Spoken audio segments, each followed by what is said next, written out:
that's what I will ask you for.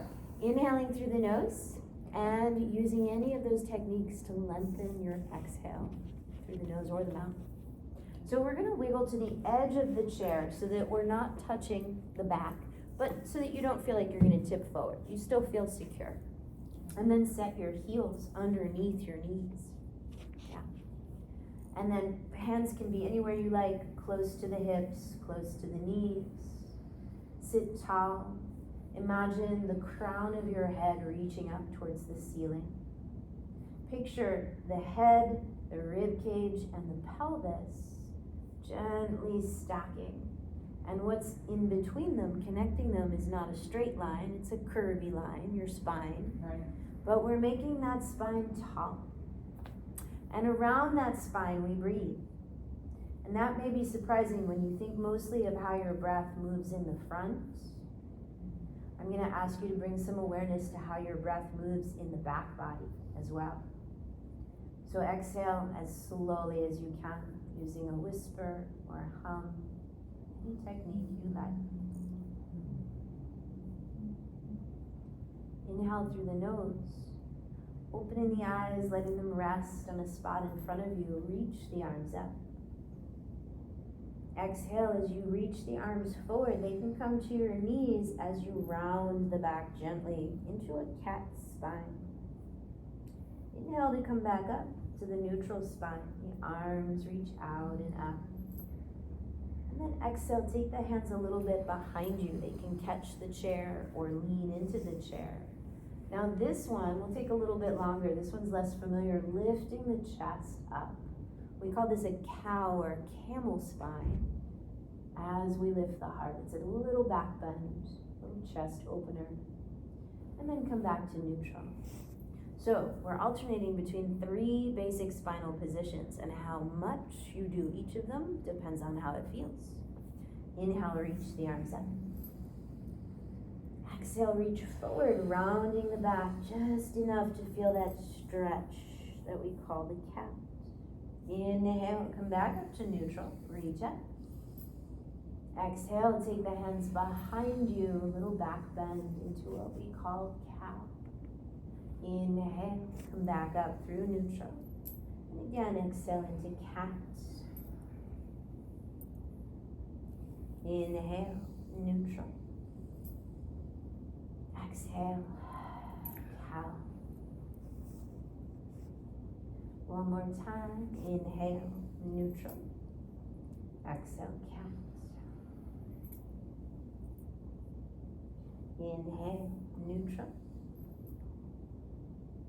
Exhale, cow.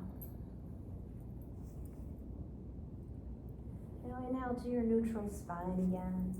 Feel the effects of the cat and cow cycle. Those are just 2 of the movements that your spine is capable of. So next we'll move into a twist. Inhale again, sit tall. We're really reaching the arms out and up to encourage that height of the spine. And as you exhale, twist either way. Let your feet and knees and hips stay very stable. What's twisting is your rib cage. Yes, your arms can drop low. They can hold onto the chair or brace on your leg, whatever you like. Inhale as you come back up through center. Find that neutral spine. Exhale, we're going the other way. Again, observing it's just the rib cage that's twisting. Inhale, up through center. Exhale as slowly as you can into your twist. Inhale through center. Exhale, twisting. Inhale, center. Well, thank you. One more time each way, letting the breath be slow.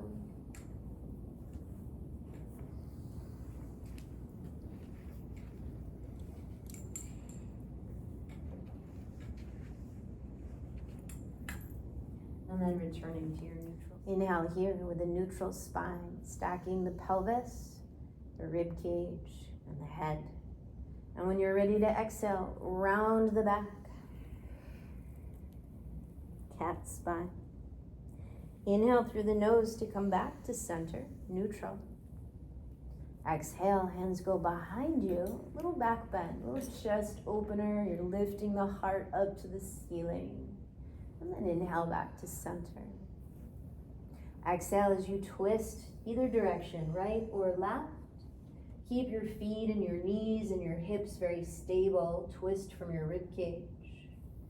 Inhale back to center. Exhale, twist the other way. Again, it's just the rib cage twisting. Inhale, back to center. Now exhale into a side bend. Hip sitting bones stay equally weighted. Inhale back to center. And exhale the other way, side bend. Inhale back to center. Now option to add in the arms. Inhale, reach the arms up as you find your center. As you exhale, round the back, drop those hands forward to your knees or to your second chair. Inhale, take the arms back up to find your tall, lengthened spine. Exhale, hands behind you, open up the chest. Inhale, back through center, reach up if you wish. Exhale as you twist. Inhale, centering. Again, arms are optional. Exhale as you twist.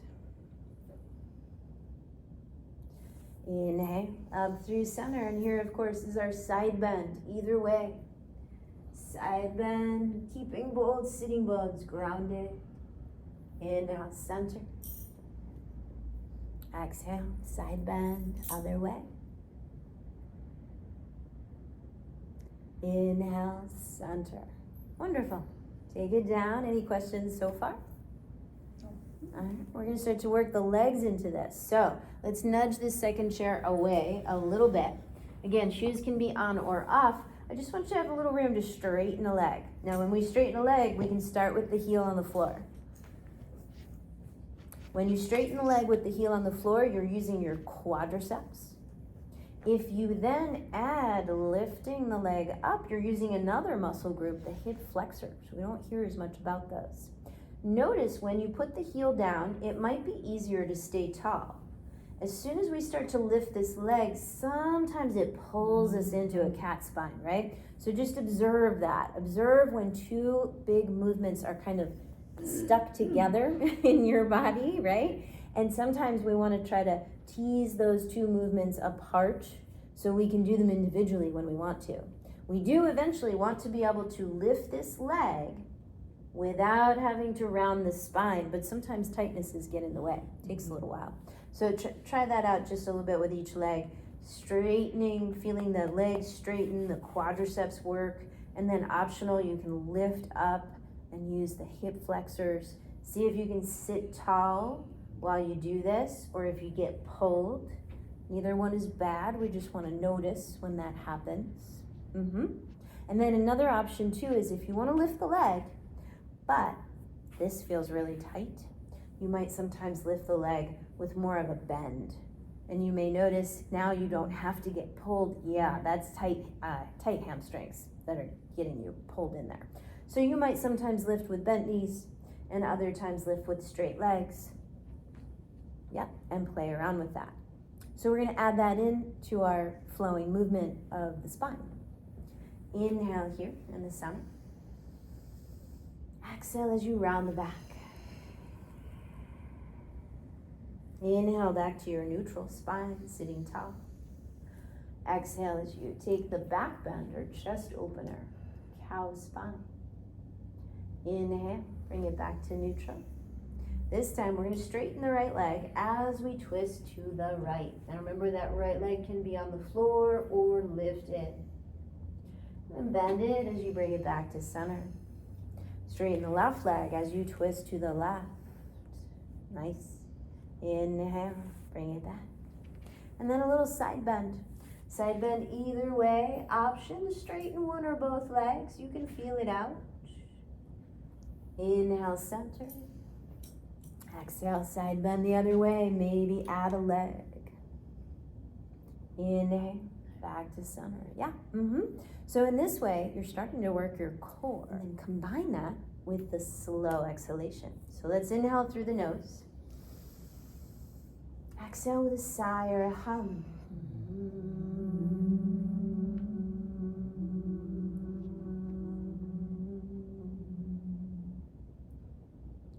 Inhale through the nose.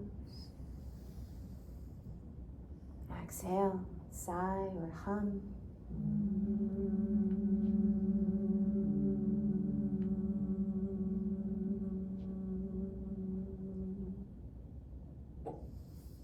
Continuing with either type of long exhalation. Now I want you to heel toe. That means turn your knees and your toes in and then back out until eventually you get your legs back into that center parallel position, and continue with that lifting and flexing. Feeling the muscles of the lower leg engage. Yeah. Good. So bring them back out in that with that same method. You're gonna go out to Charlie Chaplin feet and then turn into like a cartoon I need a restroom shape, right? And you just heel toe in and out a few times. Now, why are we doing this? What in the world does this have to do with yoga? Does anyone's knee hurt while I do this? No. Good. Because I don't want you twisting your knee. What we are doing happens higher up at the hip joint. We are rotating the thigh bone in the hip socket. So this one is called internal rotation, this knock-kneed one. This one is called external rotation. And they're both important. They're a part of major yoga postures. So I'm gonna ask you to make sure you're pretty close to the edge and keep your right leg externally rotated, but internally rotate your left leg. Now I'm doing a lot so you can see what I'm doing, and this side of my backside is coming up off the chair. Only the right glute is staying on the chair. You don't have to go that far. And then come back to center, both glutes on the chair. We're gonna try the other way.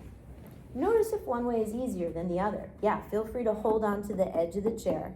Yep. And then try that a few times each way. Keep that breathing pattern of inhaling through the nose. Exhaling slowly with a sigh or a hum. You feel how much this has in common with a lunge?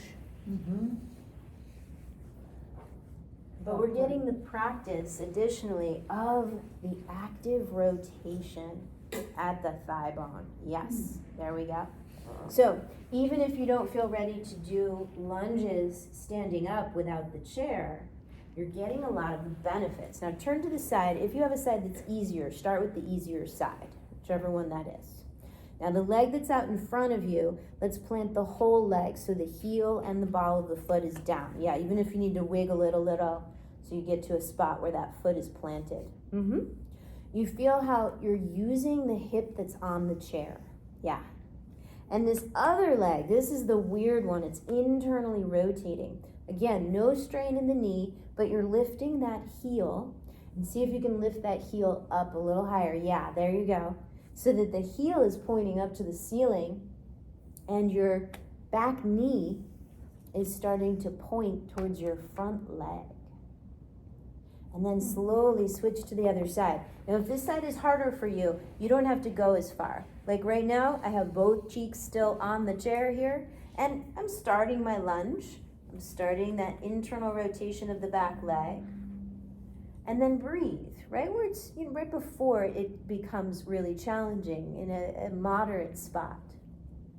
And then after you've breathed a few times, see if you have access to maybe a little bit more turning. If it feels like discomfort or pain, don't go there. If it's just sensation and it feels like muscle and connective tissue,